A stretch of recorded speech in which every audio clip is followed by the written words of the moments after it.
Todos os pedidos feitos pela defesa do ex-presidente Lula, no caso do sítio de Atibaia, foram negados pelo desembargador Gebran Neto, do TRF4.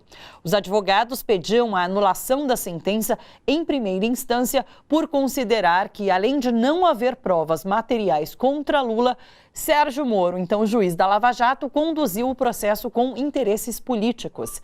A defesa também argumentava que a juíza Gabriela Hart, que substituiu Moro na sentença condenatória em primeira instância, teria simplesmente copiado e colado trechos inteiros do processo referente ao triplex do Guarujá, esse sim assinado por Sérgio Moro.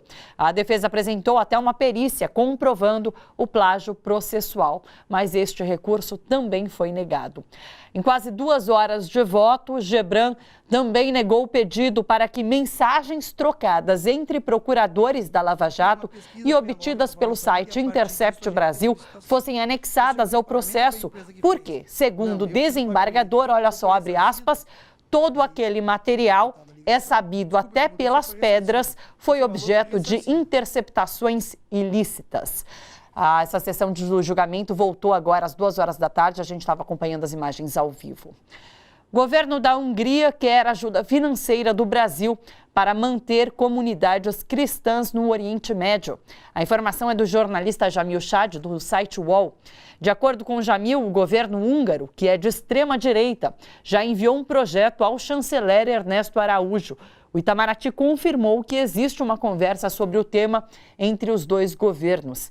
Em contato com a coluna de Jamil Chad, o chanceler húngaro elogiou Jair Bolsonaro por sua postura de falar abertamente sobre o papel do cristianismo. E ontem, durante um culto na Assembleia de Deus de Manaus, o presidente reafirmou que vai indicar um ministro evangélico para o Supremo Tribunal Federal. No final da cerimônia, recebeu uma bênção ao lado da primeira-dama. Vamos ver.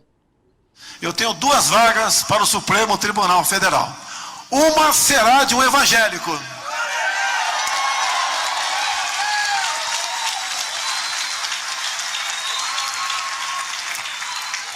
Se somos laico, eu sou cristão. Nós precisamos da palavra de Deus em todos os locais possíveis.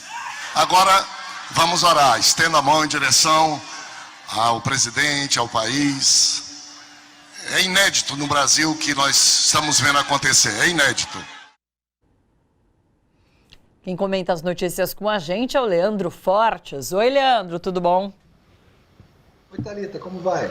Bem, Leandro. Por onde você quer começar? Vamos começar com essa questão do ministro evangélico? O que você achou disso? Essa questão, a gente já sabia, ele já tinha se pronunciado a respeito disso uma vez.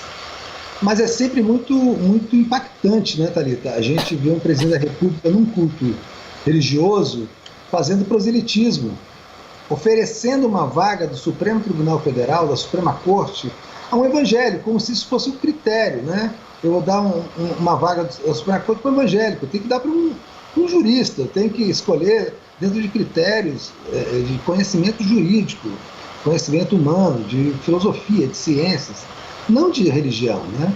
Assim, eu, por exemplo, se fosse presidente, eu não daria uma vaga do Supremo Tribunal para um evangélico, nem para ninguém, por critério religioso. Isso é uma coisa absurda, e é só mais um dos absurdos que estão sendo agregados à narrativa do Jair Bolsonaro. Na vez anterior, ele tinha dito, inclusive, terrivelmente evangélico, né? Essa frase ficou bastante Foi exatamente. marcada, Você sabe que o Lula, quando era presidente no primeiro mandato, ele indicou um fundamentalista religioso também para o STF, que era o Carlos Alberto Direito, que depois veio a falecer. Na época eu lembro que eu escrevi muitas críticas a isso, e fui criticado por gente na esquerda, como intolerante e tal, mas é a mesmíssima coisa. Você não pode colocar fundamentalistas nem extremistas de nenhum tipo dentro da Suprema Corte. A Suprema Corte é uma corte de avaliação constitucional, então ela tem que estar presa à letra fria da lei, não tem que ter religião envolvida com isso, né? Mas a gente está vivendo, na verdade, um regime autoritário, né, protofascista, que é visceralmente ligado ao a essas igrejas neopentecostais, né, essas igrejas evangélicas ultraconservadoras e ligadas, obviamente, à extrema-direita. Essa relação com o governo húngaro também, que é de extrema direita, e teve aquele episódio sobre os imigrantes, né, que queria construir inclusive um muro para não deixar os imigrantes entrarem no país. É bastante chocante. E agora quer dinheiro para manter comunidades cristãs no Oriente Médio. É uma espécie de nova cruzada, né? Assim, é uma nova guerra santa. Você tirar dinheiro de um país quebrado como o Brasil para manter comunidades cristãs no Oriente Médio, como se elas fossem de responsabilidade do Brasil, que é um país, um Estado laico. Sim.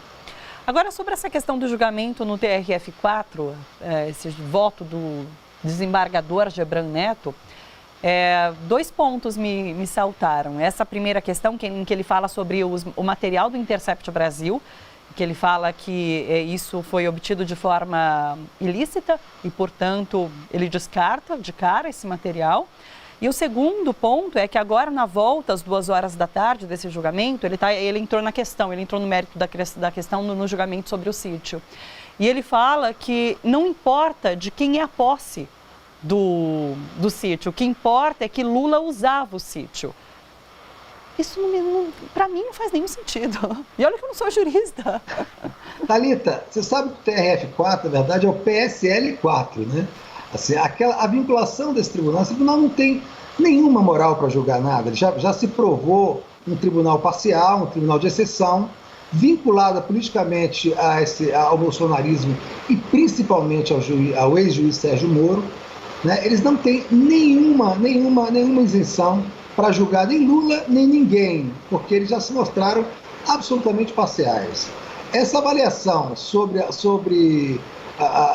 os arquivos do Intercept, ela é tão estúpida, ela é tão ignorante, né, que só num país como o nosso, que está vivendo um processo grave de indigência intelectual, ela pode ser colocada publicamente sem cair no ridículo de imediato. Obviamente que os arquivos do Intercept, não importa de que maneira foram interceptados, eles trazem verdades que são muito importantes para esse caso jurídico. Mas esse juiz, Gebran Neto, e os outros dois, não pode se esperar absolutamente nada. Essa juíza Gabriela Hart, ela já foi condenada 2 semanas por conta de um plágio exatamente igual ao que ela fez no caso do sítio de Atibaia. No sítio de Atibaia, ela chegou ao extremo de como ela copiou os arquivos da sentença do triplex do Guarujá, ela trocou sítio por apartamento. E ela colocou 2 delatores, na verdade, que eram só o Léo Pinheiro, que é o apelido do Léo Pinheiro, e o nome dele que não vem à memória agora. Mas, enfim, porque ela copiou também lá do arquivo do triplex do Guarujá. Ela copiou a sentença. Ela acabou de ser condenada, né, por causa disso. E o sujeito não vê absolutamente nada, diz que ela copiou só 1%. Como é que ele fez esse cálculo se ele não leu sequer o processo? Todos nós sabemos que eles não tiveram tempo hábil de ler um processo do tamanho desse Lula. Eles estão novamente, né, no mesmo teatro que condenou Lula da outra vez, se repetindo agora, mas infelizmente os tempos estão mudando um pouco em relação a isso, já não é tão fácil para eles colocar isso de público sem que haja uma reação. E assim, a defesa do Lula está agindo muito corretamente, colocou as coisas de forma muito técnica, né? muito bem apresentada, e quem vai sair no ridículo nessa história, obviamente, vai ser esse povo do TRF4, do PSL4. Olha só, você que curte a TVT e quer contribuir com a gente para que a nossa programação chegue cada vez mais longe, se inscreva no nosso canal do YouTube /Rede TVT e torne-se membro. Ou então faça a sua contribuição em nosso Catarse. É só acessar catarse.me/TVT. A gente agradece.